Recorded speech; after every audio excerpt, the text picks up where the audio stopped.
What'd you say? Is that English?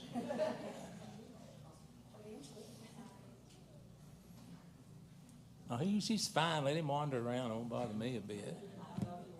Oh, yeah. Need something to liven it up around here. Well, welcome everyone to the Board of Commissioners regular meeting, April the 21st. Glad to see everyone here. Who's the team captain? Seniors. The whole senior class? Yeah. There's 5 of them. All right, cool. Y'all don't pick just one leader? No, not when we have all 5 awesome seniors. Yeah, good answer. Good answer. Okay. Well, I'm going to call the meeting to order. This time I'm going to have City Clerk Beth Davis to please call the roll. Commissioner Jeff Sanford, Here. Commissioner Sharon Neesmith, Here. Mayor Tom Watson, Yo. Commissioner Curtis Maglinger, Here. Mayor Pro Tem Bob Glenn. Here. Thank you. At this time, if you're able, please stand for the invocation and the pledge by Commissioner Sharon Neesmith. Bow your heads. Heavenly Father, thank you for my community and our community. Bless the people who live and work around us. Let your spirit move through our schools, workplaces, and streets. We pray for protection, healing, and godly wisdom to guide everyone's decision. Help us find unity in our differences and work toward a flourishing community filled with faith, hope, and positive change. Amen. Amen. I pledge allegiance to the flag of the United States of America and to the republic for which it stands, one nation, under God, indivisible, with liberty and justice for all.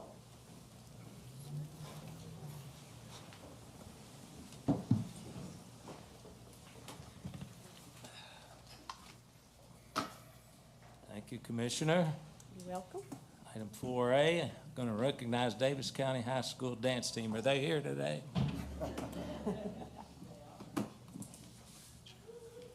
I think I had a granddaughter. Honey, didn't we have a granddaughter on the dance team? Kaylin Phelps? Long time ago. We went to Florida, to Orlando. Oh, is that different? Yeah. Just a little? Mayor, can I say something? No. Please. No. Oh, I won't say anything. Go ahead. I shared this with the young ladies here, but... Turn your mic on. I'm sorry. I shared this with the young ladies here, but I'm not going to say how long ago, but I was on they called us the Pantherettes, and we were a dance team. Are you still the Pantherettes? Oh, right. The only difference is none of y'all would have made it because you don't have the short hair with the flip that was popular back in this... Back in 1955. Hey, you said it, not me. But I just want to say, y'all are great, and thank you, and I know what you have to go through to be state champions. Okay, we want to recognize you. Now that we recognize you, Davis County High School dance team made school history this season with an outstanding performance at the Kentucky High School Athletic Association State Dance Competition, earning first place in both the, what's hip hop? Is that dance? Large hip hop and game day categories, marking the first time the program has claimed a double state title. That continued the momentum on the national stage in Orlando, where they placed second in the nation in large varsity hip hop, earning the Technical Excellence Award, and fifth in the nation in large varsity game day. We're proud to recognize these talented student athletes for their dedication, teamwork, and for representing our community with excellence at both the state and national level. So we're going to get the city commissioners to all come down and present this certificate of distinction. So how many of y'all want to get in this picture? Y'all come on up here. It's only $5 a piece.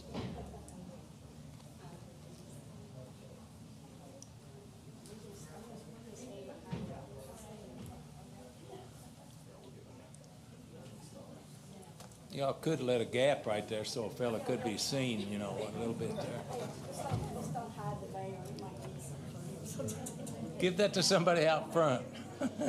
Thank you.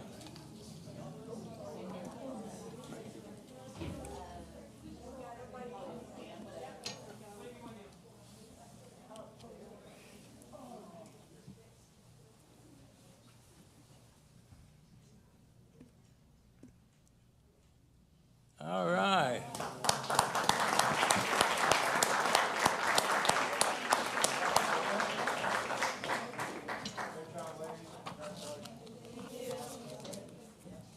Y'all have to stay for the whole meeting now.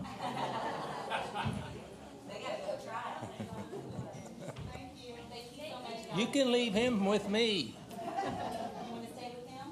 You want to stay with me, little buddy? I don't know. Where are y'all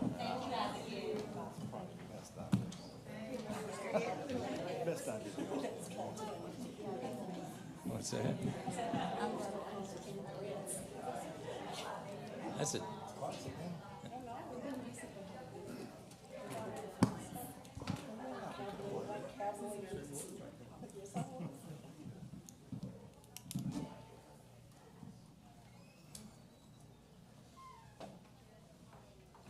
Okay, the next item on the agenda is Friday after 5, 30th anniversary, Brad Houghton, Chairman. Please state your name and address for the record. Brad Houghton, 1941 Oxford Drive, Owensboro. Attaboy. And thank you guys for giving us a couple of minutes here to share about Friday after 5 with you. It's been a long-standing tradition here in Owensboro, and I'm very proud to be a part of it. Recognize Kirk Kirkpatrick, who's here with me to this afternoon, who is also one of the founders of Friday After 5. So thanks for your time, and we'll get right into the presentation. Don't listen to what I'm saying. Look at the pictures on the screen. They tell more of a story than what I'm going to, but I love looking at the pictures. For last season, we had a total visits of over 120,000 through the Friday nights of Friday After 5. Our max attendance was 12,600, and that was on May the 23rd. We did have a lowest attendance there at 6,100, so a good range, but still on the lowest night, very well attended. And please stop me if you have any questions as I go through this. The other thing that we like to look at is how engaged are the visitors while they're in downtown Owensboro. Is it just coming down for a few minutes and leaving? And I think that tells the story here. On average, visitors stayed for just over 2 hours, with the majority of the visitors staying for over 2.5 hours on Friday nights. So people like it when they're down there and enjoy hanging around. It's not just an Owensboro thing. If you're down there and you talk to many people, you'll realize that very quickly. We did see this past season visitors from 32 states across the country. How do we compare? If you look within a 50-mile radius of Owensboro, you look at the attractions in that area, and we rank second out of 48, only behind Holiday World Splash and Safari. And if you look across the state of Kentucky, we ranked 1 out of 196 in attendance and participation. Wow. Social media, we had our big reveal this past month, well, not past Monday, but Monday last week. Had a great attendance down there for that, so media gave us some really good notices there, some good articles printed. But we also rely on social media. We have over 34,000 followers, and you can see it's not just a regional thing, it's across the country, but even international, as you look at Canada, Nigeria, Philippines, and United Kingdom.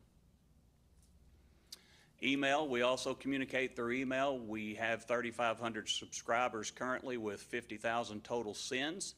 If you look at the open rate and the click rate on these emails, they're well above the national average. We do have a goal for this season of exceeding the 10,000 subscriber mark to continue to get the word out. Website, we utilize that very heavily. We had 26,000 visits to our website and over 50,000 page views. So plans for 2026 with everything that we have going on, we have taken the steps to trademark our logo, so we will have rights to our logo. But this season will be our 30th anniversary season. Again, a long-standing attraction for Owensboro. It will consist of 13 weeks, starting on May the 15th and going through August the 7th. 2 of those will be mega weekends as we've partnered with the CVB, the Symphony, and the city to on June the 5th and July 3rd. There are events scheduled for the following Saturdays. Both of those will have a larger stage, kind of be set back a little bit from where the stage currently exists. So those are going to be huge. We've got some very top-rated bands to play those 2 weekends especially. But if you look at across the entire schedule for the summer, I think you'll see one of the best lineups that we've had, at least that I can remember. It's going to be an extremely exciting summer. The Eric Group has really stepped up on the national acts and brought some really, really big names in. We hope to grow our attendance to 250,000 people throughout this summer, which is a significant increase over last summer. And we also, it's the best part of Friday After 5 to me is to be able to say that it is a free event for anybody and everybody to attend. At our big reveal last Monday, Claude Bacon, President and CEO of GoEDC, estimated that at 120,000 possible or approximate attendees, that generated somewhere between $2.4 to $3.6 million to the local economy. If you take that and you put that on what we anticipate for this coming summer, it could be almost $7.5 million economic impact for the city. So, and as Kirk will tell you, if you chat GPT Friday After 5, Owensboro is one of the first things that will come up on chat GPT. So we've got a great name out there. We've got a huge season lined up following a great season from as the relaunch from last year. And we're really excited about it going forward, and certainly thank you all for your support of Friday After 5. Yes, sir. Questions? Bob? I did have one. So what makes a mega weekend a mega weekend? What's going on that isn't happening the other 11 weeks? Well, on the July the 3rd, partnered with the city, we're going to have the drone show that night, so that's going to be a big attraction. With the bands that are playing on the June the 5th, those are both, it's Journey Tribute Band as well as Bryan Adams Tribute Band. Both of those are very popular. They'll bring in huge crowds both nights. Is it Resurrection? Yes. Yeah, I've heard them. They're awesome. They were there last year. They were great. Okay, that helps. Thank you. Thank Yes, you sir. so much for Anybody what you and else? Kurt do and the board. That's it. Okay. All right, thank y'all. Thanks, sir. You're not gonna let Kirk talk? Kirk, you want to talk? That is good news. Mayor? I knew he couldn't resist. One note, Tim Ross and Erica have really helped Friday After 5, especially the last 2 or 3 years, to really be able to focus and work together. And they truly have gone out of their way to help both events, not just the drone show and the 4th of July, but working together. They've done a great job. I want to personally thank Tim and Erica in that department. Thank you.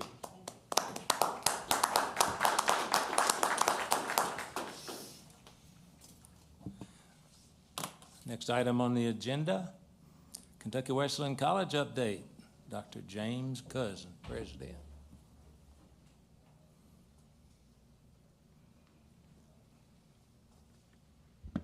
Well, hey, good afternoon. I have to say, I didn't know which tie to wear today. The last time I was here, somebody came around and was collecting ties Yeah. for a quilt. I don't know the status of that quilt project. It's in my office. You ought to see it. It's sharp. Yeah. So this is my second best tie. But thank you so much for having me here today. I'm joined today by Mr. Keith Sharber, who is a longtime board member and our incoming board chair. I want to thank him for being here and support, for his leadership and his mentorship over the last few years. I'm also joined by Mr. Scott Kramer, our Chief of Staff and Vice President of Facilities at Kentucky Wesleyan. A lot of people around town know Scott. He's a mainstay and he's the kind of pillar of our college. Mr. Jason Battoni, who is not new to Owensboro. He was here 20 years ago as baseball coach at Brescia University, but returns as our athletic director and vice president of intercollegiate athletics. And of course, the great James Jr. is here. Hey, also. Jimmy. Thank you, guys. Yeah.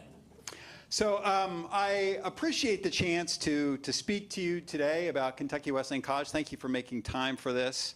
To do this in a meaningful way, I will give you just a very brief overview of the state of higher education to clarify a few things. I think we all look through the news and hear things. I'll just in an effort to set the record straight and then kind of ground what I have to say about the college, I think it's appropriate.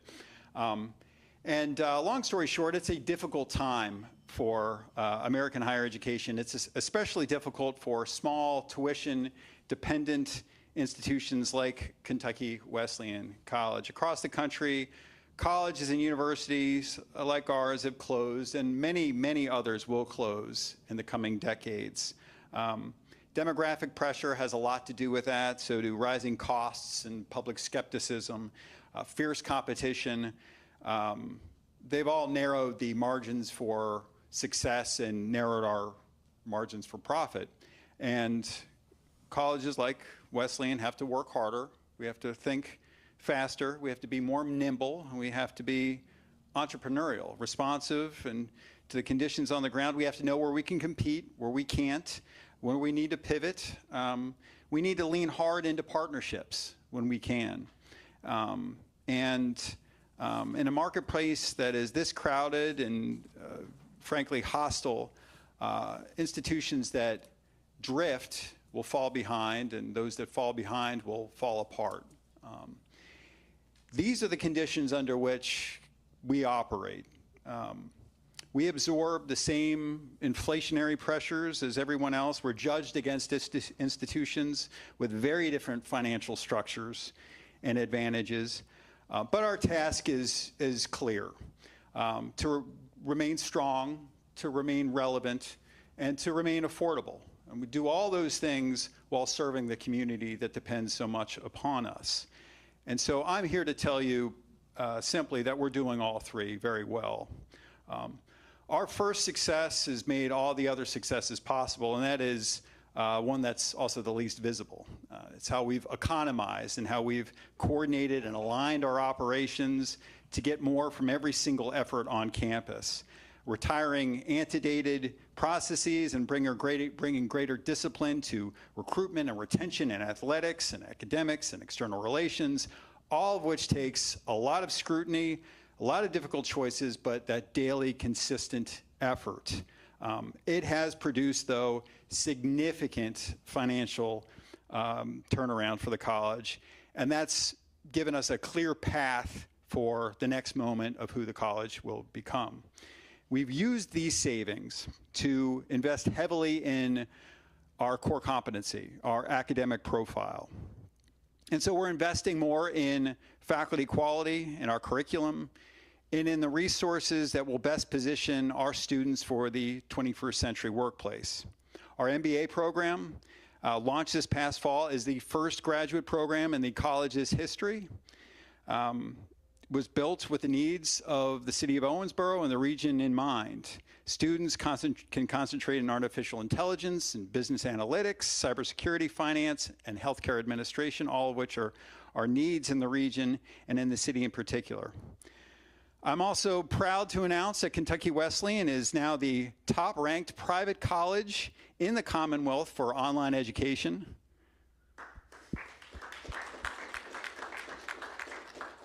And that owes to the strength of the faculty, our advising, the impact of the student programs.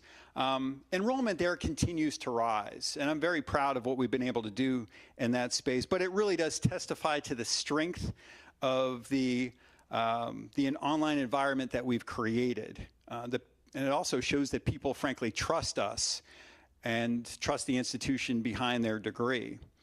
Fundraising momentum has been just as strong. If you haven't gotten a chance to meet Lindsay Wilson, our Vice President of Advancement, I recommend you do so. She will be calling at some point. Under her leadership, we've seen record-breaking fundraising. The President's Gala held just last week drew a tremendous crowd and set a new record itself. Annual Giving Tuesday and things that you've seen in the press all attest to that great public support that the college needs and has, frankly. Folks believe in the direction that we're headed and know that we're on the right track. And the same momentum, I think, can be seen in our partnerships. As you all know and all are aware, Kentucky Wesleyan is woven into the fabric of Owensboro. You see that in our relationships with Owensboro Catholic, with surrounding schools and districts, and who all know that they can turn to us if they need to use a field or a facility or campus space. We're there for them. We're there for the community. We can see it in the long partnership that we've held with the YMCA, and I thank Mr. Scott Kramer for his help and assistance in keeping that relationship so strong. The newly announced Early Child Care Center is just one manifestation of that partnership, and many of you were there yesterday to see that. It can be seen in our relationships with Brescia and OCTC and Western Kentucky and the Health Force Kentucky partnership, the Center for American Civics, but also our churches and many businesses and industries with which we work through internships and preparation and placement. If you walk into most businesses in Owensboro, our graduates are there in numbers, and we're very proud of that. We're thinking very carefully about extending those partnerships inward. That is, about how our campus can serve an even greater point of connection with the city. So we're looking strategically at our property and the ways that it may create opportunities for both the college and the city. I want to be careful here. I don't want to announce a project. I'm not announcing a project, and I'm not getting ahead of the work of our trustees.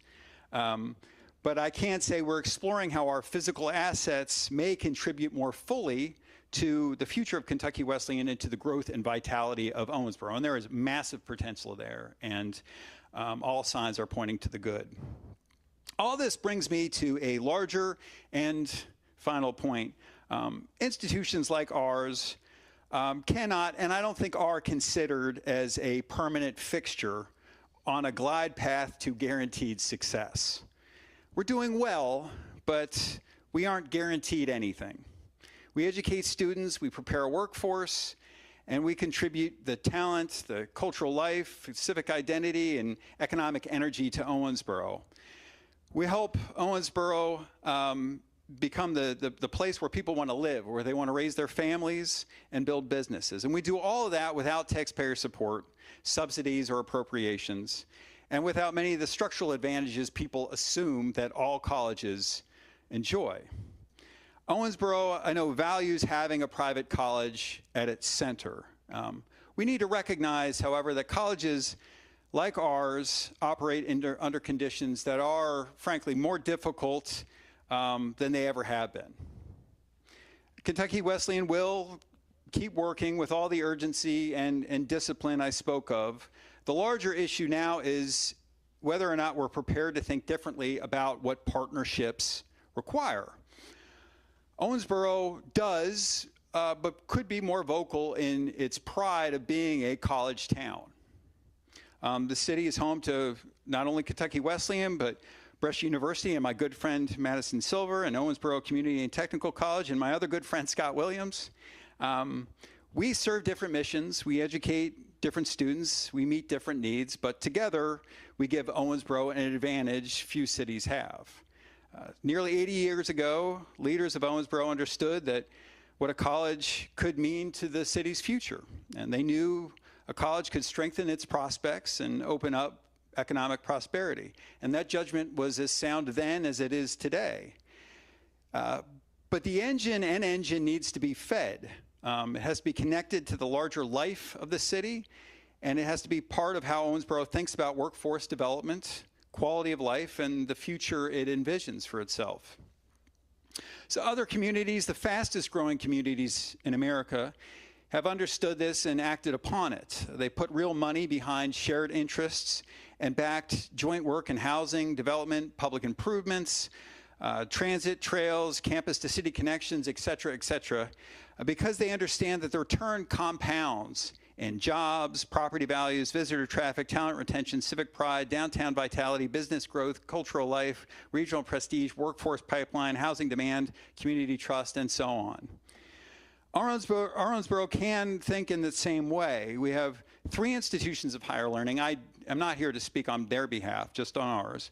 But we have employers with workforce needs. We have land, we have infrastructure, we have civic assets that could be brought into closer alignment. And we have real pressing needs. Today, roughly 1/4 of adults here aged 25 and older hold bachelor's degrees or higher. That's 1/4, so 25%. In the fastest growing communities in the country, the share is upwards of 50 to 60%. If Owensboro wants to compete for the industries and employers that are shaping the future economy, we have to keep raising our educational attainment standards. New employers, better jobs, and stronger professional class need a steady supply of college-educated and graduate-trained talent. Employers don't move easily into places where a pipeline is thin. For all these reasons and so many more, I would welcome the creation of a small, let's say time-limited, higher education task force with representation from local state officials, our 3 colleges, and a few business leaders and other civic partners, with a charge that should be practical but material, to identify a short list, perhaps, of steps that would materially strengthen our institutions and benefit the city. Bring forward recommendations, then, to help us all grow talent, support the workforce needs, etc. But also ensure that we're coordinating all our efforts together, that we're really economizing, and that we're all gaining strength from that relationship, and that we're strengthening the place that we all love and we all serve. So that's my closing appeal, that we treat higher education in Owensboro as a living asset for the city, that we think seriously about how to align our efforts more closely with the imagined future of our community, and that we do all of that together. So thank you for your time, thank you for your service, and thank you for your consideration. Appreciate it.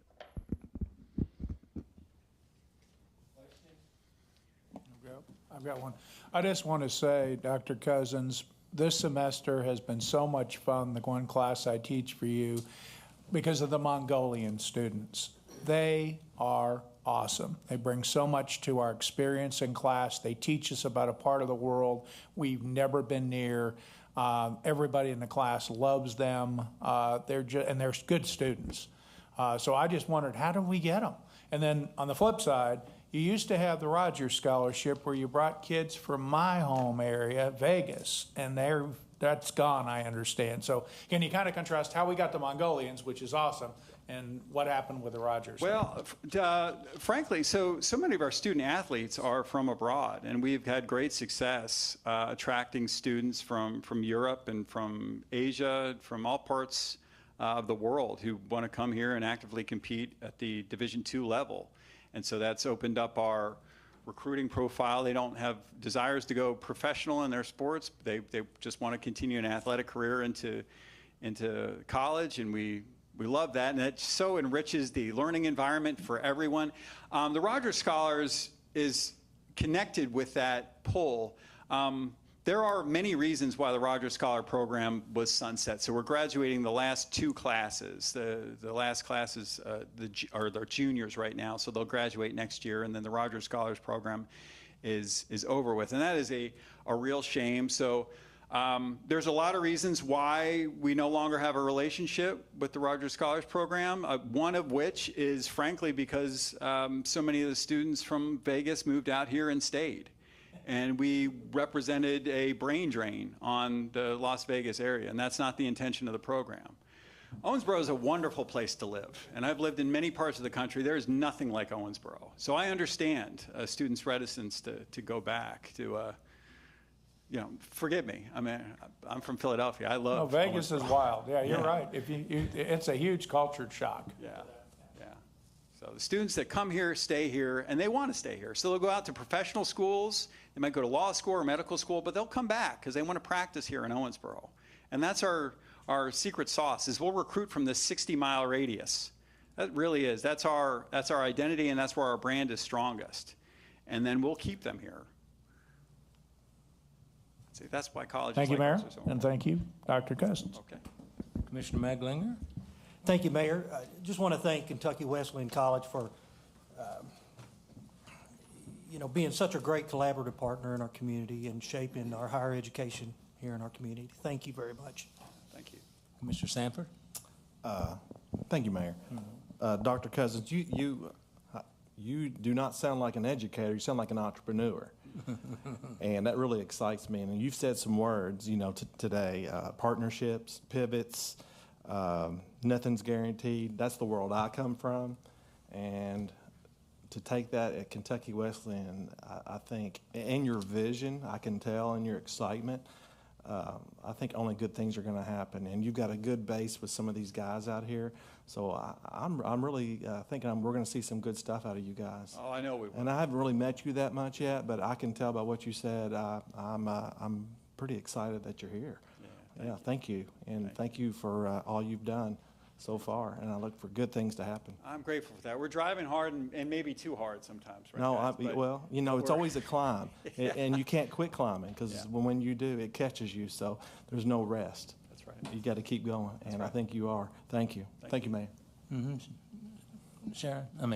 That's all right. You know who I am. Got me. Dr. Cousins, you didn't mention, or you did mention your collaborations and partnerships.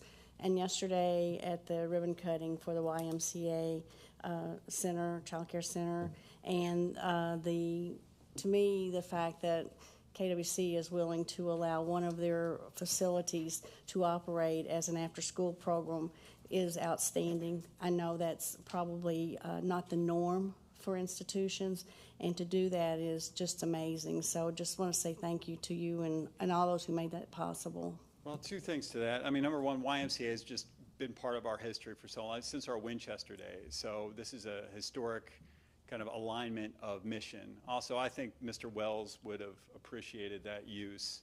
I know the YMCA was near and dear to his heart as well, but it makes sense for all those reasons and so many more. I go back a long way with Wesleyan, coaching baseball and football back in the day, and I've seen a lot of presidents come and go, and you're the most impressive one I've seen by far. Thank you. And I hope you stay here because we've got handcuffs. There's two guys sitting back there behind you. They'll handcuff you to the table if we have to, but we'd love to have you and your family be here for a while. Well, he's an only child, and he likes where he is. He loves Highlands, and so we're here for the duration. Well, thank you very much for your presentation. Thank you.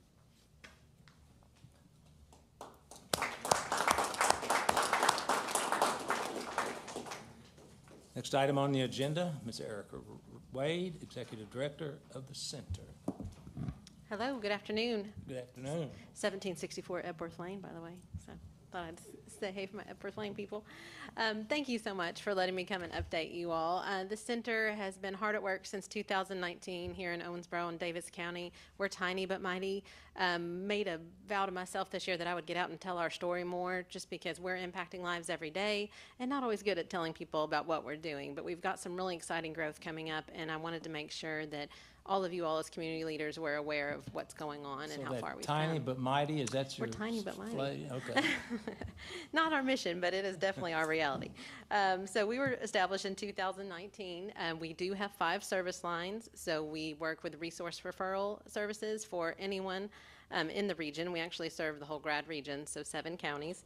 We also do community outreach, family support services, supervised family visitation, and foster support services. I made sure each of you have a list up there that tells you a little bit more about each of those service lines. Also has a little card you'll see that we give a lot of our clients or those that we encounter through our resource work that gives them a direct line to our resource directory. That's something we've been building since 2019. It's now over 43 pages long, I believe, which is why it's a QR code. So it takes people directly to it on our website, and we're able to update that 2 and 3 times every week just to make sure it's got the most current information for anyone who may need it here in Davis County. We also launched our community resource mobile unit last year. Hopefully you saw that. Hard to miss, 27-foot polka dot Winnebago. Hopefully you've seen that around, but that was developed in response to the fact that we were receiving so many resource referral requests from out in the county and in different areas of Owensboro where transportation is an issue. So we decided to eliminate that transportation barrier by taking resources directly where they're needed. And it's not about our services being on that mobile unit, it's about our community partners. So last year alone, between February and December, we held over 50 events with the mobile unit, partnering with over 25 different service organizations in Owensboro and Davis County. Essentially, it's a pop-up resource fair. So if you've ever seen us in action, you know a lot of times we'll have multiple 10 by 10 tents outside. We have our awning. It's just our own little circus that we just take all over town. But it has been a tremendous asset. We were actually able to reach over 3,000 individuals unduplicated last year through those resource efforts. Everyone who interacted with us went away with some sort of resource information, as well as working with our community partners such as OCTC, the Kentucky Career Center, SNAP benefits through DCBS, whoever partner may be on board. Any child who interacted with us got free books, thanks to our partnership with Imagination Library and with the Checkmarks program, and every family received information on both of those programs as well.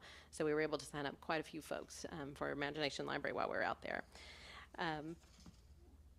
A lot about what's going on inside of our walls that you don't see is where the heart of our impact is. We're serving an average of 35 families every single week at our brick and mortar location. A lot of that is through our supervised family visitation. We're going beyond just visits with these families by meeting them where they're at, assessing what they've already received or what they may still need to work that case plan, and really coming alongside them with things such as individualized parenting classes that are solely developed for the age of their children and the needs in their household. Working with them on life skills workshops, whether that was a neglect case that maybe needs housekeeping 101 or needs just a little more development in their parenting skills in order to reunite that family. We're coming alongside them with free services to do all of that. Last year alone, over 650 hours of free instruction for families in Owensboro. We're averaging over 1,200 hours a year just in supervised visitations. And after a few years of this and coming alongside DCBS and Family Court and really seeing the changes we were making with these families, we have a contract at the state level now. So we've been entirely grant funded up to this point. We don't charge for any of our services, but the state has recognized the impact that we are having in the region. So since 2024 now, we've had a state contract for some of those services that we're providing. Through that state contract, we've actually had the Cabinet for Health and Family Services Commissioner and her Deputy Commissioner come down and their Chief of Staff and talk to us about potentially expanding what we do into other counties. And my response to her was that this is our home county first, so we want to put roots in here. We want to make sure that Davis County is the head and headquarters for the type of efforts that we are undertaking. So we are in the process right now with trademark and copyright attorneys of working with the programs that we've developed and with the branding that we have built and the change that we know it can make with the data-driven processes that we have worked to develop. But we want to make sure that it stays right here in Owensboro, Davis County first and foremost, and that we are solid here before moving on. So you'll see at the bottom of the little sheet that I gave you, and I'll be sending you some digital follow-ups as well as we launch a milestone video series to explain the project a little more. But while the work we do is so permanent, the place we are currently in is not. We are renting. We're 6 years in on renting now, but it's time for us to build a permanent home. So this year we are launching a capital campaign called our Home for Hope campaign, and it will essentially be for two structures. One will be a home-like structure that looks just like it sounds, like a house. We want to reduce trauma on these kiddos who are in these unfortunate family situations, so it feels more like coming into a home for their visit with their parent rather than coming into a clinical setting. The second structure will be a post-frame building that will, one, protect our mobile unit, but then the rest of the building will actually be an event space. So we can continue to host and encourage community collaboration between all of our great partners, such as our Lunch and Learn events and our Fostering Families workshops and our life skills classes. They'll give us ample space to do that and to partner more in a larger scale. This facility, the home-like structure, will not only be used for our supervised visitations and for our one-on-one instruction with families, but will also be made available to DCBS after hours. As some of you may be familiar, occasionally there are removal situations where placement is not immediately available, and children end up having to be held at the DCBS office. That's taking quite possibly the most traumatic day of a child's life and amplifying that trauma. This will provide an after-hours home-like setting where they can utilize our home-like space for overnight stays as needed, providing another option outside of Agape House and some of the other structures that are available in town. So goals for this program will be improving our service capacity, strengthening our organizational infrastructure, expanding our community engagement even further, enhancing our financial sustainability, and of course, promoting trauma-informed care in the region as we continue to work with all of our partners. Fundraising strategy for this is that we are going to continue to grant write. I've got 4 on the table already that are about to go out for this project. Of course, we're working with some of our regular donors on supporting locally and through matching campaigns, pursuing local foundations and those supporting child welfare and trauma-informed care. Ideally, of this $2 million project, we would like to see half of that coming from local support and a mix of that in our grant funding. And then we are seeking, hopefully for the latter half of that, from the state. So it's a big project, but it's important to us that we are here to make generational change, and we are here for the foreseeable future for families of Owensboro and Davis County. Any questions? Well, when Ms. Wade came and told me all this at the office one day, I said, you got to share this with everybody. Yeah. I mean, what you're doing is so important. And we got a theme tonight with the kids at Wesleyan and the cheerleaders, or is that right, cheerleaders? Pantherettes. And this community thrives on trying to take care of the children, and we're very happy that you're here. Anybody have any questions?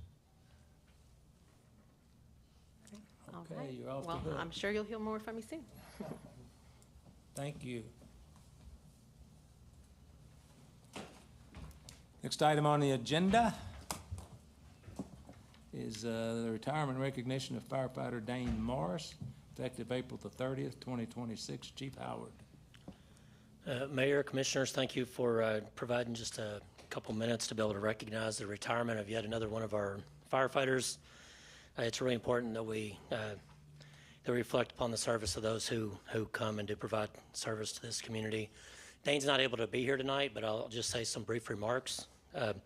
Dane Morris began his career with the City of Owensboro on August 21st of 2006. As a firefighter, most recently, he served as a firefighter on 3rd Crew at Station 5. 3rd Crew is the crew that's on today. On the south end of Owensboro, where he steps up as the driver of Engine 5 and Ladder 5 when called upon. After nearly 20 years of public service, Dane will work his final shift with OFD on April 30th, so at the end of this month, and then he'll seek out new opportunities and decide what he's going to do with the next chapter of his retirement with his family. So thank you very much. Thank you, Chief. Let's hear it for Dane.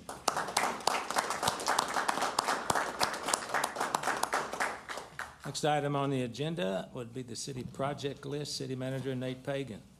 Thank you, Mayor. Mayor, Commissioners, you've had the project list for review for a few days now.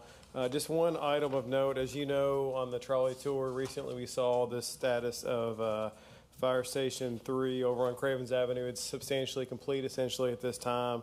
So we do have a ribbon cutting scheduled for Thursday, May 14th at 10 a.m. That's already on your calendars. Happy to have the community attend that as well. So other than that, one note of good news, happy to answer any questions that if you have any. Questions? I just had one regarding Station 3. Will we be finally allowed to slide down the pole? Or will that still be verboten? I don't know. I think you have to pass a test first. Oh, a test. Okay. Okay. Security deposit, $1,000. Okay. Thanks, City Manager. We'll go to business. This time I would like to consider the approval of minutes dated April the 7th, 2026. I'll make a motion to approve these minutes. Could I have a second, please? Second. Any discussion, deletions, or additions? Hearing none, all in favor indicate by saying aye. Aye. All opposed, motion carries. Thank you. Item 6, we'll have a roll call vote. Ordinance, second reading. Boss.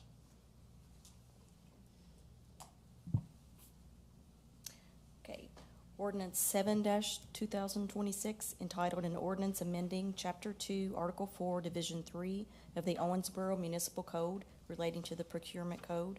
Read for approval on second reading this 21st day of April, 2026. Thank you. I'll make a motion to approve. Could I have a second, please? Second.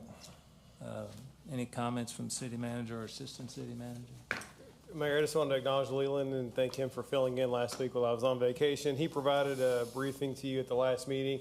It's really just cleanup. In many instances, our procurement code mirrors state law, and so if state law changes, we have to go in and change our ordinance. So we're removing those references to just reference the statute by number, so we'll stay current without having to make those changes. It's becoming more and more relevant. They've got some metrics in there now that, like, the bidding threshold will move automatically every few years, so we'd be doing semi-frequent updates to the ordinance, so we thought it was easier just to include the statutory reference by number and not the language itself. So you weren't here last week? I was not here last week. Well, 2 weeks ago, rather. Was it 2 last weeks? meeting? That's right. Okay. Any further discussion from the dais? Hearing none, we'll have a roll call, please. Commissioner Sanford, Yes. Commissioner Neesmith, Yes. Mayor Watson, Yes. Commissioner Maglinger, Yes. Mayor Pro Tem Glenn. Yes. Thank you. Item 7, ordinance, the first reading, no vote. Ms. Sagan? Ordinance 8-2026, an ordinance annexing to the city of Owensboro certain unincorporated territory in the county of Davis, adjoining the present boundary line of the city, being property located at end of Hunters Ridge and Summer Valley Lane, Hunters Ridge subdivision Phase 3, containing a total of 55.578 acres, more or less, at the request of Hunters Ridge Estates LLC. Introduced and publicly read on first reading this 21st day of April 2026. Thank you. City Manager, please. Yes, Mayor, this is first reading of an ordinance annexing into the city approximately 55.5 acres. It is a consensual annexation, so the property owner has submitted a request form for us to do this. The property we're annexing will be an expansion of the Hunters Ridge subdivision, and the existing neighborhood there and all those homes are now in the city. We will consider our standard annexation incentive at the next meeting when we have second reading of this ordinance. Direct your attention to your screens. The area in question that we're annexing is outlined there in red, and you can see of that red kind of triangular parcel to the left, and then on the top of it where our two current streets that are dead-ended, those will be continued eventually, and so it will be a nice expansion of a nice neighborhood that we're proud to see continue to grow in the community. Thank you. Any other discussion? Okay, thank you. Item 7B, please. Ordinance 9-2026, an ordinance changing the name of Lagoon Lane to Bertolli Way. Introduced and publicly read on first reading this 21st day of April 2026. Thank you. City Manager, please. Last year, MizCon, who owns Ragu, announced a large investment and expansion of their local facility. As part of that project, the company plans to use Lagoon Lane for some access to their property in addition to their historic entrance or traditional entrance on Ragu Drive. Lagoon Lane is immediately east of the property and is really the old bypass there beside the Greenbelt, the old bypass property. The company asked if we would consider renaming Lagoon. Accordingly, this is first reading of an ordinance changing the name of Lagoon Lane to Bertolli Way. Of course, Bertolli is one of their lines as well. And so again, they like having Ragu Drive, asked if we would change Lagoon to Bertolli. And so we're happy to do that. There's really no other property. I guess the back of the sewer treatment plant uses this for access, but otherwise there's really very little on there as far as things to be addressed. So it was quite an easy request that we're happy to do to recognize the company and their employees and contributions to the community. Thank you. And again, you can see Bertolli Way there is outlined in red on your screens, and just to the left of that you can see is the main portion of the Ragu factory itself. When we toured that thing, they said 1 million bottles a day. That's correct. It's 1 million quite an bottles amazing a day. facility. It's really something. Any other discussion? Hearing none, thank you. Municipal Order 8. Municipal Order 12-2026, a municipal order whereby the Owensboro Board of Commissioners approves the updated bylaws of Owensboro Sister Cities and Regions, Inc. Read for approval on one reading this 21st day of April 2026. Thank you. I'll make a motion to approve. Could I have a second, please? Second. City Manager, please. Really nothing to add, just to say this is just largely cleanup in nature as well, modern terminology, and then to reflect their structure of how they're currently operating. Thank you. Any other discussion from the dais? Okay, all in favor indicate by saying aye. Aye. All opposed, motion carries. 8B, please. Municipal Order 13-2026, a municipal order authorizing and directing the mayor to execute an application for a fiscal year 2027 training facility grant through the Kentucky Fire Commission in the amount of $23,290.85, the proceeds of which will be utilized by the City of Owensboro to pay the cost of an unhinged modular wall prop for use by the Owensboro Fire Department. No match is required by the city. Read for approval on one reading this 21st day of April 2026. Thank you. No match is nice. I'll make a motion to approve. Could I have a second, please? Second. City Manager? Really nothing to add, Mayor, just going to comment on the same thing. Good to see no match. Any discussion from the dais? Hearing none, all in favor indicate by saying aye. Aye. All opposed, motion carries. Thank you. City Manager items. Consider financial, I'm sorry, Mayor. what? I've got one more municipal order to read. It was added last minute. Something was added? Yes, it was. I'm going to read this. Trying to trick me, aren't I you? am. I'm old. Okay, Municipal Order 14-2026, a municipal order authorizing the mayor to execute a memorandum of agreement with Owensboro Community and Technical College, Davis County Fiscal Court, the City of Henderson, and the City of Madisonville to collaboratively offer coursework for the Emergency Medical Technician Certificate. Read for approval on one reading this 21st day of April 2026. Thank you. I'll make a motion to approve this. Could I have a second, please? Second. City Manager? Yes, this municipal order approves an agreement for a partnership between the city, the Davis County Fiscal Court, and the cities of Henderson, Madisonville, and OCTC for us to do a joint EMT program for firefighters of our respective fire departments. Such partnership allows collaboration and shared support and to the benefit of all those agencies. And this is based on a similar cohort we did in 2024 that worked very well. This time we're actually adding Madisonville as well. So pleased to have another partner, and costs for the program are available within our budgeted training funds. Good. So you were just saying if I was unhinged, wasn't you? Okay, do we vote yet? All in favor indicate by saying aye. Aye. All opposed, motion carries. Thank you. Now can I turn the page? City Manager item. Yes, first, Mayor, if you would acknowledge Angela Waninger to present the March financial report. I always like acknowledging Angela. Thank you, Mayor. All right, so we're going to review the financial report for the general fund activity for the City of Owensboro. So for the month of March, our actual revenues of $4,914,650 were more than budgeted revenues of $4,519,895, resulting in a variance of $394,755. This is primarily due to higher net profits. Our next slide represents 9 months ended March actual revenues of $60,285,052, which was more than budgeted revenues of $58,727,011 for a positive variance of $1,558,041. This variance is primarily due to the higher net profits, property tax, and higher insurance premium license fees, and it's offset by lower municipal road aid and the timing of TIF reimbursement from the state and a transfer from the recreational fund.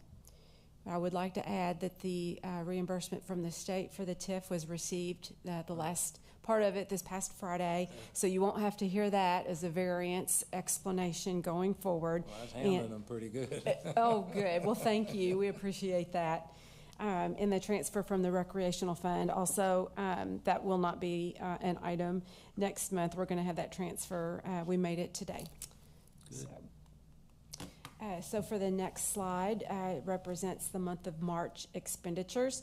Our actual was $5,606,595, which was less than budgeted expenditures of $5,764,511.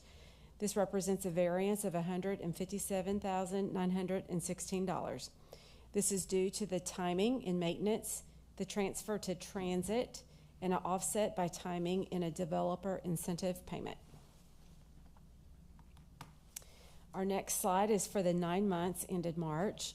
Our actual expenditures were $59,851,796, which was less than budgeted expenditures of $65,469,956 for a variance of $5,618,160. This variance is primarily due to the transfer to transit and to maintenance, and also due to savings in personnel services. for the last slide, I got this just to show the cyclical monthly nature of the city's revenues and expenses. Expenses are in red, the revenues are in green. Next month, I'm hoping that in the month of April, you see that green bar shoot up from our April tax receipts. So with that, that's all I have for my report. Thank you. I'll make a motion to file the report for audit. Could I have a second, please? Second. Any further discussion? Hearing none, all in favor indicate by saying aye. Aye. All opposed, motion carries. Thank you. Item 9B. Yes, we have the new hire, probationary full-time non-civil service appointment of Charles Boone, maintenance equipment operator with the street department effective May 4th. And then regular full-time non-civil service appointments of Tyler Denson, road worker, the street department effective April 28th. And Stephen McLeish, refuse truck driver with the sanitation department effective April 28th. Okay, I'll make a motion to approve. Could I have a second, please? Second. Any further discussion? Hearing none, all in favor indicate by saying aye. Aye. Opposed, motion carries. City manager comments? Yeah, two additional items, Mayor. For the first one, I would request that Parks Director Amanda Rogers go to the podium for an announcement. She's not gonna make that announcement we're talking about, are she? I'm You're gonna afraid make so, me make the Mayor. announcement? Yeah. Mayor and elected officials, city manager, thank you. I have officially turned in my retirement notice Is it his fault? to the city manager effective November 1. It's really been an honor to serve my hometown and my community. I understand the value and the power of parks. As a young child who utilized our park system here in Owensboro, I spent a lot of time on the east side of town at Combest Pool and the Recreation Center in Chautauqua Park. And I think that's where my passion comes from. I understand the difference it made for me, having that free programming and low-cost programming as a child to be a participant in. So it really has been an honor and a privilege to serve, and I'm going to be here through November, still as passionate as ever, making sure that I put us in the best position I can before I leave the department. I will be around to serve if you need me in any way. But the successes we've had during my tenure, the last 16 years as Parks and Recreation Director, it's really a team effort.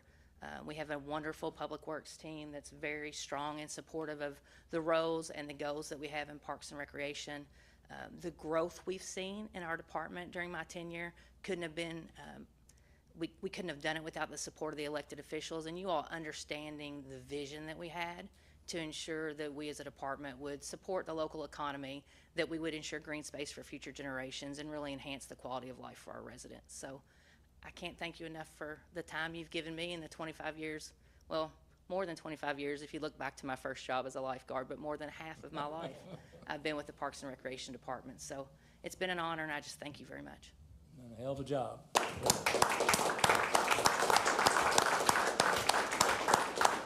Yeah, and so as Amanda said, she'll be with us until November, so there's several months remaining in her time. But we'll start the hiring process for her successor relatively soon. We have turnover among key positions like this. We like to have some time for continuity purposes where her successor will be here to sort of train on the job with her. So we're starting that hiring process within the next couple of weeks, actually. You may see the advertisements go out, so this needed to be the appropriate time to make that announcement. As she shared, her tenure has been impressive, and her relationships, experience, and knowledge will be missed and certainly been appreciated. And but we'll have plenty of time to pick her brain for the next 6 months. So, Amanda, thank you for that. Thank you 4 more times by then. Similarly, it comes up every so often where I'll kind of comment that we do acknowledgments of our employees every 5 years. I write them a personal note on their 5-year service anniversary. And it kind of comes up occasionally where we have one of our department heads who will be here. So I'll just present that in the meeting. So Chief Elam actually is celebrating his 35th year with the city of Owensboro this month. And so if you remember whenever 5 years ago we did a similar thing for his 30th anniversary, I said, Chief, you're not retiring. We're going to do your 35th. And he's still here. So I don't know about 40th. I'm hopeful that it is, but I'm doubtful. But I also wanted to acknowledge him for his efforts as well, and his leadership is definitely something that we value. I know you share that sentiment as well. Yes. Okay. Is that all you have? That concludes my comments. Okay. All right, we'll have communication from elected officials now. Commissioner Sanford. Thank you, Mayor. Just 3 or 4 things. I missed the last meeting. I was out when Nate Yeah, was we out. noticed. I know. It's that spring break thing. I just wanted to mention, while I was gone, I think our industrial park that we've started, I wanted to give a thank you to our elected officials at the state level and a lot of the staff and the mayor for trying to push, getting us some money for infrastructure. DJ Johnson, Suzanne Miles, and Gary Boswell, I think we've all called them and talked to them, and that's a big deal. So it's a project that it's not going to happen immediately. It's for the future, but the state seeing the value in giving us almost $4 million is very important. So that's a win for everybody here and the whole community. So congratulations to the staff and everybody involved, and in the future that it's going to help build Owensboro. Number two, I happened to be at Walmart one day, and You're kidding. absolutely, manager comes up to me and says, you know, you guys up there, you dodge a lot of bullets, but I just want to say thanks. And you tell the rest of them this too. This Maui thing that's coming to the mall, thank you for participating in that. He said, you know, that's going to make a big difference to everybody out here on the south end of Frederica. And I said, you know what, I will tell him in the next meeting, I'll make a mention of what you said. But he said, you know, you guys take a lot of heat on stuff, but you're doing a great job. So I just wanted to share that with you guys. What was his name? I can't remember his name. There's a lot of managers, but he was a nice guy. Nice guy. Nice guy, yeah. Number three, we were all at a thing yesterday for the YMCA, and we've talked about this a little bit. Good job, Abby. I mean, the vision of getting all this stuff done, and the mayor, it's important to have connections to people, and you know a lot of people at the state and federal level. So getting things done, that's why it's very important up here to have relationships with people. So making that happen, and then the future that I see that's going to happen for childcare is huge. And I think there's some other things, some ideas floating around out there too.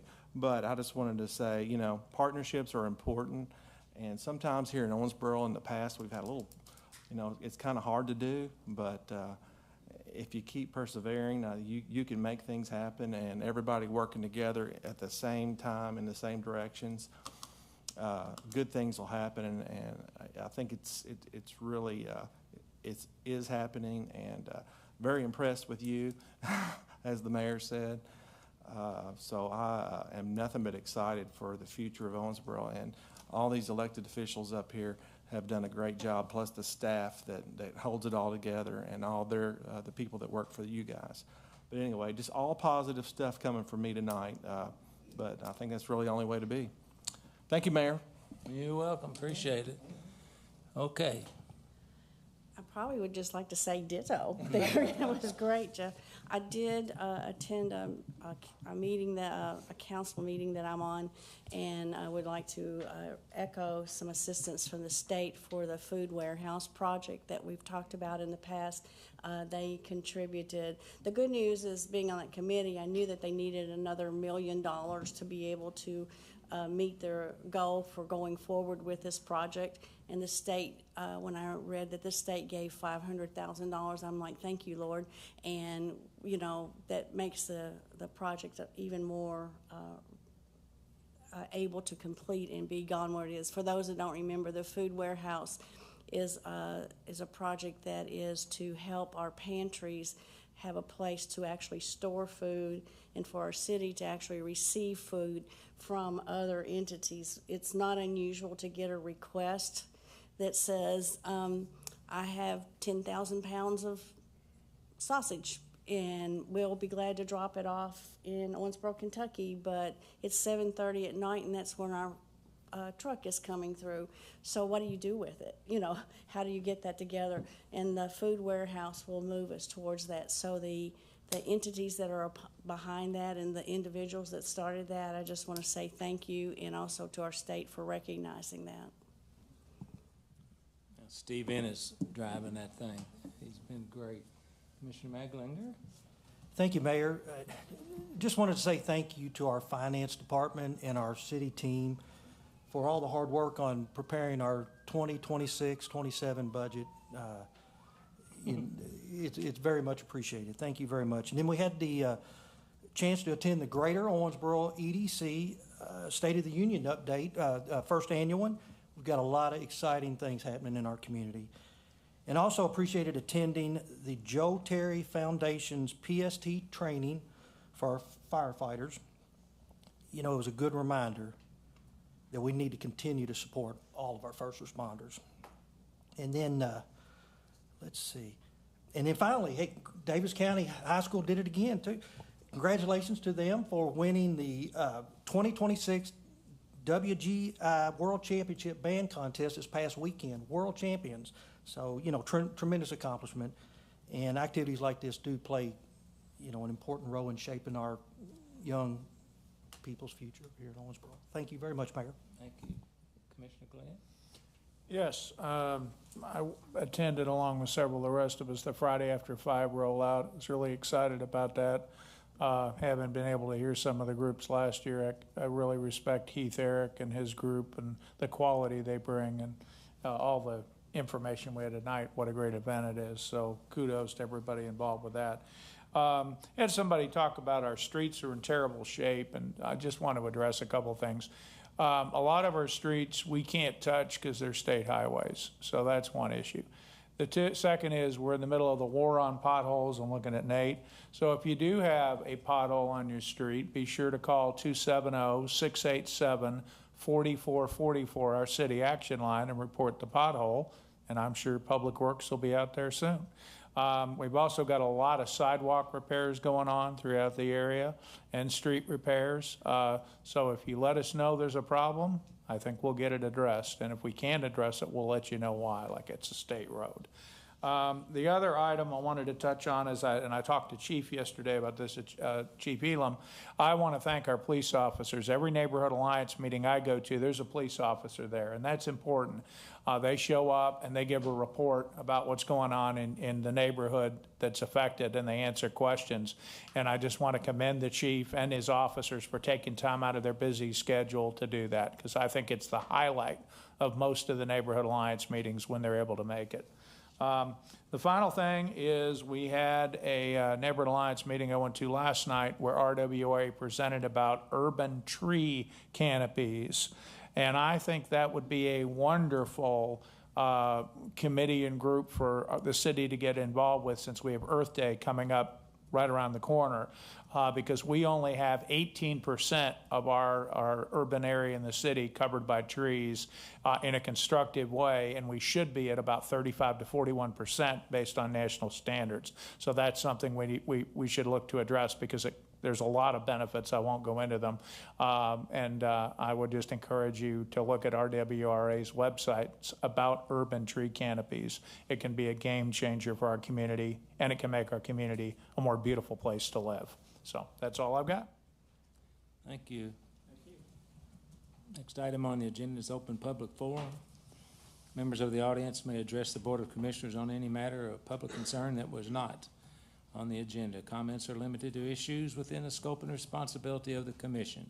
Commission meetings are held to conduct the city business for the benefit of Owensboro citizens and taxpayers. The meetings are not intended to serve as public forums for candidates who are campaigning for political office. Political candidates will not be allowed to use the commission meeting to promote their candidacy. At this time, anyone who wishes to address the city commission, please make their way to the podium to be recognized. Speakers must state their accurate name and address for the clerk's record and limit their remarks to 3 minutes or less. Hello, Dr. Glenda Wright, 711 Jed Place, of course, Owensboro, Kentucky. Sorry, I was on the beach on spring break as well, so I missed the last meeting, have not missed many. So I saw someone attended the county commission meeting and spoke a little bit about homelessness, so I'd like to do the same at this meeting, since this is the one that I like to come to. So we'll start off a little bit about Glenda. So raise your hand if you've been homeless in Davis County, Owensboro. Oop, I have. Okay, raise your hand if you've never been addicted to drugs or alcohol. Oop, that would be me as well. Raise your hand if you've ever visited the help office because you needed the services or your family did. Oop, me as well. Okay, who has a loved one that's been homeless? Oh, I've had multiples. Who works in this area? Oh, that would be me as well. Okay, we got one hand raised. from the multiple people up there. And who can name someone that's actively homeless right now, their first and last names? Oop, that would also be me and Sharon. Thank you so much. Okay, so that's a little bit about my history and why I'm up here and why I care. So I am fortunate enough to have some of the access to some of the smartest people in this country. So I attended a class, and right here, top university, Ivy League, they went over homelessness and eviction, and they gave me some good feedback about credible solutions to that. So I love to hear that the city has a surplus and that we have different opportunities where we're able to bring in money. So what are some actual policy solutions to this issue? Prevent evictions and keep families in their home. That's a short-term and reactive approach. Legal aid, disincentivize landlords to file frivolous lawsuits, mediation services, emergency rental assistance. So cash, and the city has cash apparently. Okay, so what about number two? Let's think about how we make housing more affordable, which is a really big issue. That is a long-term and proactive approach. You all love to be proactive, so let's tell y'all what that looks like. You need to increase the supply through zoning. I think y'all can do that. And not only can you do that, you can focus on new construction and incentivizing that, which sounds like y'all do that with other areas, so y'all know about that. You can also do regulations through rent control. You all can also do that. And then you can also subsidize rent, which looks like housing vouchers, which my Ivy has circled, so that must be really good, and public housing, which we lack here. Last thing is change the system. I think that's what we all want, right? We want deliverables. So let's look at what changing the system looks like here in Owensboro. You invest in neighborhoods, not downtown or the nice little inn on 54 and all these little neighborhoods. You invest where you really need to invest. And if y'all don't know why, I know because that's where I live. That's where I've always lived. So let's talk about that. And you can do a community land trust / social housing, which we can also talk about. But I did want to talk about how the city has $1.5 million for an outdoor pickleball complex. So I know citizens are watching, so you all can find that at the agenda. And also the indoor facility was $18 million. So I look forward to seeing what you all do. Thank you. Anyone else? Yes, sir. Hate to follow that. Jamie Souders, 2411 Hayden Bridge Road, Owensboro, Kentucky. Been here all my life, too. God bless you. Thank you for what you're trying to do. I believe more of us need to stand up and take a little bit of initiative to try to fix some of these problems. Yes, sir. But what I really wanted to come up here and say tonight is thank you guys for not just listening to me, but hearing what I had to say the last couple of times I've been in here. We definitely have problems with our procurement. Sounds like maybe we're moving in the right direction. Taking a look at some changes there. Hopefully those changes include certified payroll, minimum local workforce added to these projects. And, you know, like I said, thanks for hearing me. That's all I got. Thank you. Anybody else? Little man? No? Okay. I'll make a motion to adjourn. Could I have a second, please? Second. All in favor indicate by saying aye. Aye. We are adjourned.